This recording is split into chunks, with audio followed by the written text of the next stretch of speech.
What's going on, everyone? It is Wednesday night. We are going to be previewing week 3 games, and we are going to kick it off with Thursday night football between the Cleveland Browns and the Pittsburgh Steelers. So let's get into it. So the Browns have won one game, lost one game. Same thing with the Steelers. Pretty even match, I would say. Obviously, Browns still without Deshaun Watson. Both Mhm. teams coming off a loss after winning their openers. I think the Browns are the overall better team, so I'm taking them. Yeah, I'd say they are. I kind of feel the Steelers in this one, honestly. I don't I'm know. taking Steelers too. Stranger things happen on Thursday nights, Mm. unfortunately. Yeah. Reason I'm taking the Steelers is because Jadeveon Clowney and a couple other key players for the Browns are not going to be active for the game. Let's just hope Mason Rudolph stays on the sideline. Yeah, Ha, ha, ha. everyone No pun intended. involved will be a lot better off if he does. Yeah. Wow. Anything more that you guys want to add to the game? This is all I gotta say. This is probably the most boring matchup that we are forced to watch every single year. So let's just get this game out of the way and move on to the rest. Can we please stop with primetime rivalry games? I mean, some of them make sense, okay? Like Eagles, Cowboys. I get that. Chiefs, I feel Chargers. I get that. it's not even just the Browns and the Steelers. I feel this way for the entire AFC North. Well, I feel this way for any game that's not featuring two teams that are probably going to go to the playoffs. I mean, both these teams most likely will be sitting on their couches in January. So, Right. A lot of them are. Possibly. I don't know. I feel like the Browns have more of an advantage. But whatever you think. Week 10, we will be treated to a Thursday night matchup between the Falcons and Panthers. oh my gosh. Oh yes, I can't wait for that. Does anybody even watch these games other than the fans of the fan bases involved? Okay, think about it though. I don't know. I feel like there could be a lot going on in that game. I mean, they both show that they have electrifying offenses. So I think that could be a moneymaker depending on how the game turns out. Probably sounds awful for me to say as a podcaster. Like, does anybody even watch these games? Because technically we're supposed to, but let's be honest, it's not physically possible for us to watch every single game. But okay, let's move on from that one. Riley, hit us with the first noon games. Sunday slate, we got a very good matchup. Divisional 2, Bills at Dolphins. At Dolphins? In Miami. I don't know. Alright. I'm gonna take the Bills on this. I know. I'm back and forth on this. I think I'm gonna take the Bills. I know Miami has let's say the best receiving duo in the NFL. Let's just say that because they're pretty much they have the first receiving leader and the third receiving leader. So I'm just gonna put this out. I think the DBs in Buffalo are good enough to stay with them, so I'm gonna go with Buffalo. Me too. Seems like everything should be working in favor of Miami. I mean, they are at home, but the Bills are just too good. I don't see any way that Miami can really pull off an upset unless if Josh Allen and the receivers just can't get on the same page, which is highly unlikely. So yeah, I'm taking Bills. All right, next game. Next game, we got Eagles at Washington Commanders. At the Commanders. Doesn't matter. It's on. It's at noon. Yep. I don't know. I feel like this is a Washington game for Really? some for an odd reason. Yeah, just because they're at home, I think they can pull it out. No other comments. I think the Commanders will come back down to earth after Carson Wentz's high performances the last 2 weeks. I think they're going to get blown out despite it being a divisional matchup. I think it'll be within 2 scores, but I'm going to go Philadelphia. And Carson Wentz, to your point, he's had some pretty good weeks the last couple of weeks, but when you're losing in games, your passing yards and your completions and all that tends to get inflated because you're always throwing the ball when you're from behind. So I'll take the Eagles. All right. No other comments? Nope. Okay. We got the Chiefs at Indianapolis Colts. Braden, you go first. If they got everyone, then I'm going to take the Colts. But if they don't have all their healthy starters, then I'm taking the Chiefs. I'm going to take the Chiefs. Just the injuries. The injuries are wow. I can't believe how many injuries they have. It's insane. I would be inclined to take the Colts since they're at home, but to be honest, the Chiefs have looked incredible so far. The Colts haven't looked that good against a couple of divisional opponents who aren't they're not world beaters, let's say that. Right, but in a way, the Colts are kind of like the Packers at the beginning of the season. They start really slow. Like I know they got destroyed week 1 this week or week 1 this year, but they also got destroyed last year by the Saints in week 1. Same goes for the Colts. They lost to Jacksonville week 1, but we'll see what happens. I mean, the Colts did beat the brakes off of the Buffalo Bills last year, if I remember right. Yes, but I think it was 41-15. I think weather conditions had something to do with that because I know Buffalo played another game in harsh weather conditions that they ended up losing that game as well. So I don't know. All right, next up we got the Lions at the Minnesota Vikings. Lions at Minnesota.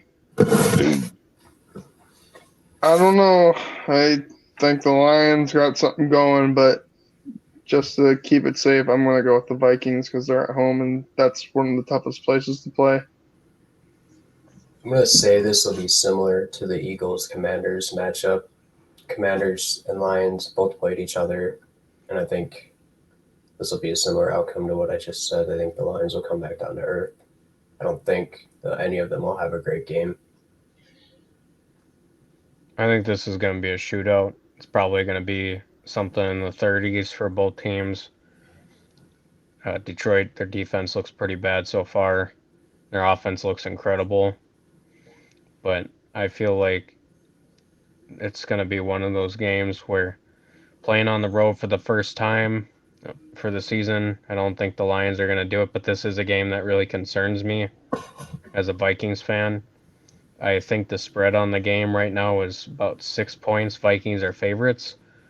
I think there's a good chance that the Lions cover that spread, but I'm still going to take the Vikings to actually win the game.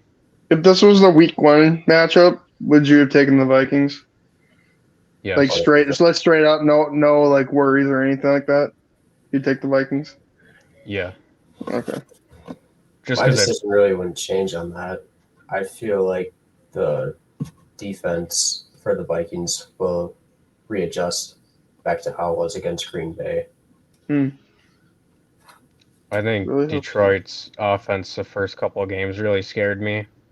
But yeah, so if it was just week 1 going right into it, I think I wouldn't really have to worry about the Lions. I feel like it'd be more of a pushover.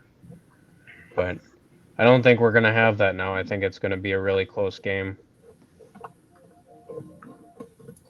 Next up, Bengals at New York Jets. I'm going to take the Jets because Joe Flacco's been balling, and the Bengals haven't really been like playing it like as we know them. So I'm just going to take the Jets on this one. I think the Super Bowl hangover might be real. And the Jets look good. Garrett Wilson looks good. Running back duo looks good. I'm going to take the Jets. I think I'm going to go Jets too, and the reason being Joe Burrow he's having a really hard time right now. I think if I heard right, a lot of his sacks are self-induced, and he also has a really high like sack efficiency rate. So basically meaning, um, let's say, a quarterback gets pressured a certain amount of times per game, more of those pressures turn into sacks than almost every other quarterback in the league. All right. Next up, Raiders at Tennessee Titans. Raiders at Titans.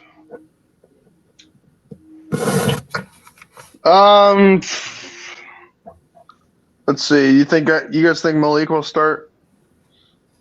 I don't think so. No. I think he could come in for a play, though. You just better hold on to the ball. I think Raiders ball out. Titans look so weak. Honestly, if I play the Titans, I'm scared if Malik's playing, but Ryan Tannehill's back there. Honestly, hope Malik Willis takes over as starter. Then I'll give them something to be excited about for the season. This game, out of all the games this week, this one's been the hardest for me to pick. I might actually lose some sleep over it, trying to figure out who's going to win. But it's so hard for me to pick just because Titans are coming off of a short week, but they're at home, and this feels like the perfect get-right game for them. Then the Raiders come off of a heartbreaking loss to the Cardinals, so I could see it going their way too. I'm just going to pick the Titans because I feel like they're a better team than the Raiders. Their overall roster is better, so I think the Titans get their first win. Really? How so? Well, it goes back to the offensive line. So I know the Raiders have a way better pass rush, but I'm way more confident in the offensive line for Tennessee than I am for not Oakland. They're not in Oakland anymore, are they? Las Vegas. Thankfully. Only issue is, Derek Carr's got more weapons to use, but I'm still going to take Tennessee. All right. Saints at Panthers. Saints at Panthers. I don't know. You really can't identify the Saints right now. I'll be honest. But I'll take the Panthers at home. I think they have something to show. I'm gonna take the Saints. This is another game for me I think is pretty hard to pick. I think it's kind of a coin flip. The Saints haven't looked that great so far, but really, I mean, the Panthers haven't showed anything at all that is in the least bit encouraging. So even though the Saints are going on the road, I think they take this one.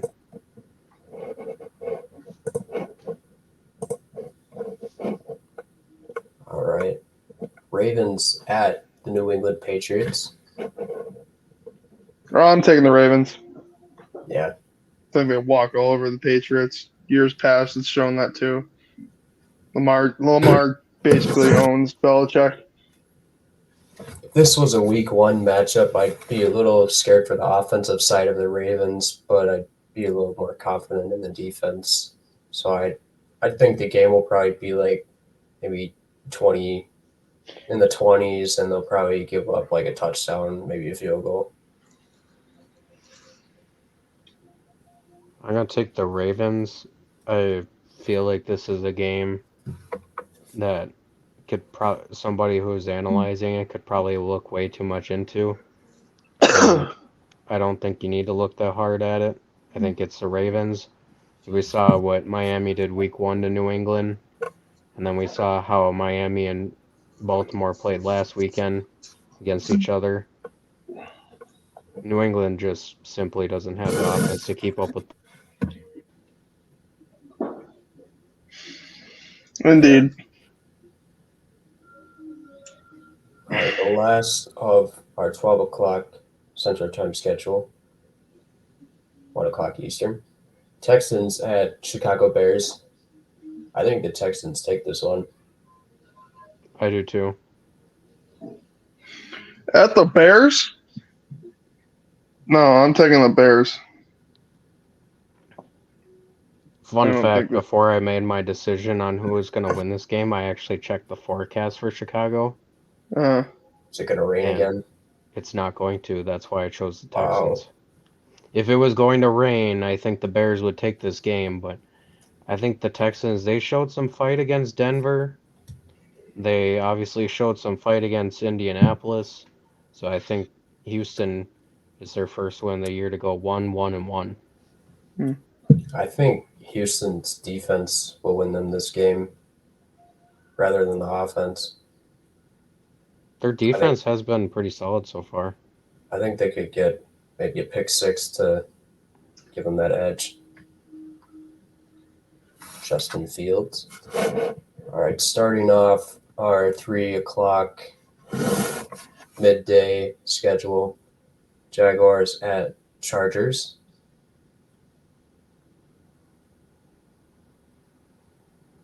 Jaguars at Chargers. Do you think since Herbert's questionable, they decided to keep him out for this game? I don't think so. Who's the backup? Chase Daniel. Really good backup. Yeah, he's pretty solid. I think this is a game that so it sounds like Herbert's expected to play. I think this is a game that they need him to play because if they start Chase Daniel, they're losing to the Jaguars. Yeah, I don't know. Honestly, they're at home, so I'm just gonna take the Chargers. I don't think the quarterback matchup between Herbert and Daniels will change the outcome of this game. But this is probably the hardest one for me to pick, believe it or not. But I'll go for the safe pick and just pick the Chargers. But I will watch this game. This will be a good game to watch. I don't know if I said my pick, but I'm picking LA.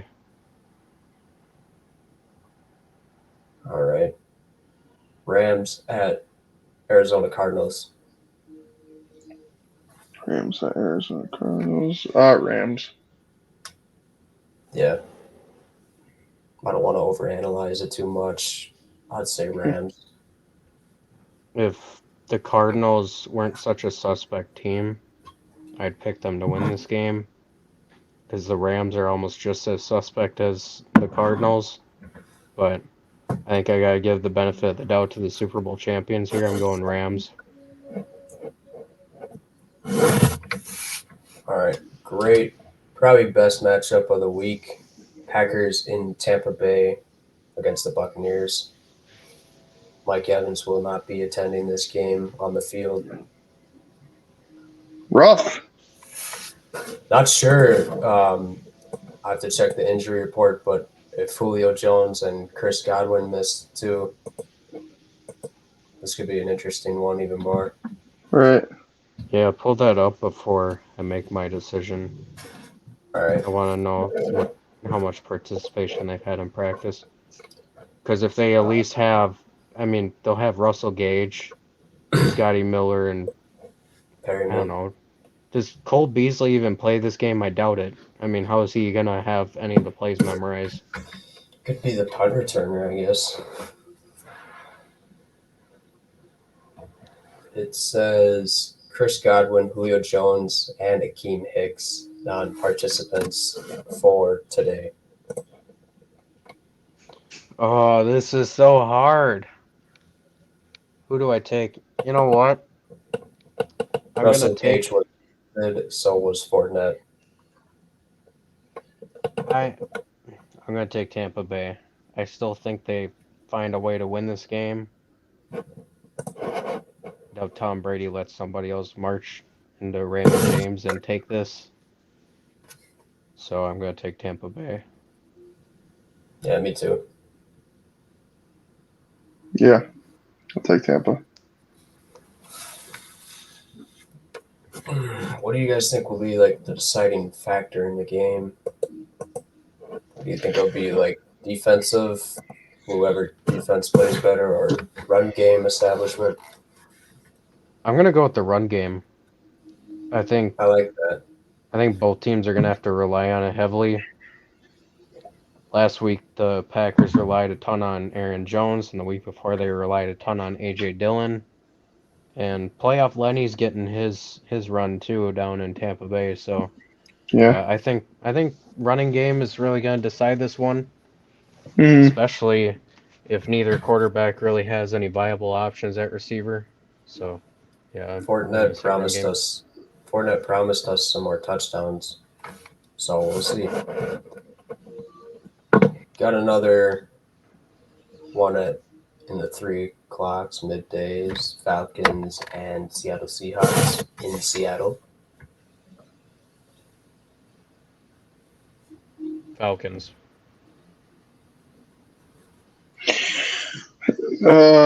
It's in Seattle. Yep. I'm taking the Seahawks. I'm gonna take the Falcons, and I'm gonna say Kyle Pitts' usage will be in this game. So I would like to correct myself a little bit here. So I want to apologize for anybody that I may have misled with my comments yesterday about Kyle Pitts, about how he should be used exclusively as an X receiver. It sounds like that's how Atlanta's using him. So they are using him the way that I would use him. Apparently, it's They just just not the don't right throw way. to him. Yeah. Before we move on, quick, can we just talk about that Tampa Bay Green Bay really quick? How like the quarterbacks are Aaron Rodgers and Tom Brady, and we're talking about how in a game where the weather's going to be just fine down in Florida, that their running games are going to carry their team. Mm. I I mean, mean, these who would have ever quarterbacks thought? haven't looked that good this year. No, They but it's just just they're so just like crazy. okay, yeah. Because coming into the season, you make a list of quarterbacks, Tom Brady and Aaron Rodgers are in your top 4 probably. I just think it's crazy. Yeah. Sunday night matchup, Jimmy G revenge tour will be played in Denver against the Broncos. I don't know. I think 49ers take it. Yeah. They've shown for years past that they can play on the rain. Here's something really silly. Denver's favored to win by 1.5 last time I checked. Really? Who made that line? I mean, that's Someone in ridiculous. Vegas. Did they It's do gonna that be. before Trey Lance? Well, I guess they wouldn't have. I think it's gonna be a total smackdown. I don't think this game is even close. 49ers are gonna win by at least 3 scores. Uh-huh. Denver's just so bad. I think there'll be stuff thrown on the field by halftime. Nathaniel Hackett got some issues. Russ is cooked. Russ is cooked. I don't know if you guys heard this, but Excuse me. the Broncos fans actually started mocking Nathaniel Hackett by every time the play clock would hit 10. They would start going 10, 9, 8. It's just like, it's game 2 of the season, and you already got your whole fan base against you. Like, what does that say? That's pretty embarrassing. Hostile fan base. How can you be that bad at managing the clock, though? Right. Anybody who's ever played a game of Madden could manage the clock better than that. And Yeah. Nathaniel Hackett's getting paid millions of dollars to coach his team, so. Yeah. Ooh, this is an interesting one for a Monday night. Cowboys at New York Giants. Cowboys at Giants. Cowboys at the Giants. I'm taking the Cowboys. I think Cooper Rush gets it done. Maybe we'll see some clutch Cooper Rush moments. Cooper Clutch. But There we go. Cooper Clutch. There we go. I said I think the Giants will actually be a good team this year, and Brian Dable is that man. I think he gets it done, starts them off 3-0. Let's go for it. Wouldn't that be something, though? I'm inclined to take the Giants. I think that this game, actually, I know if this game was at AT&T that Cowboys would almost certainly win. But how long can the Cooper Rush magic wear on? I guess we'll find out if it's Forever. still going. But, yeah, I'm going to take the Giants at home on this one. I just want to say, I remember we watched this Monday Night Football together last year. Remember the Giants played in Kansas City, lost 17-20. They're a scrappy team. Maybe they got it locked on Monday nights. Something that we didn't talk about yesterday that I was reading. After the game on Sunday, Kenny Golladay cleaned out his locker. Really? Yeah. He's super angry about the amount of passes he's getting thrown to him. Mm-hmm. But he wasn't angry last year. Well, I mean, can you really blame the Giants? I mean, they signed him to a big contract. And yeah. it doesn't make sense as to why he's produced the way he has so far. Does he have an incentive contract? I don't think so. What's he complaining about? That's a good question. Yeah. I was kind of curious, so I was doing some sniffing around on overthecap.com. Mm-hmm. Great tool for anybody out there who wants to go check out teams' cap situations. So if the Giants were to either trade or release Kenny Golladay right now, it'd be a post-June 1st designation just because, we're past June 1st. The Giants would have $900,000 in cap space left over. Woo! So they clear up a ton for next year, but they'd end up hitting themselves with negative $4 million this year. So I don't know if any of that's going to happen. I don't think he would get traded. I think there's almost a 0% chance that anybody would take on that contract. But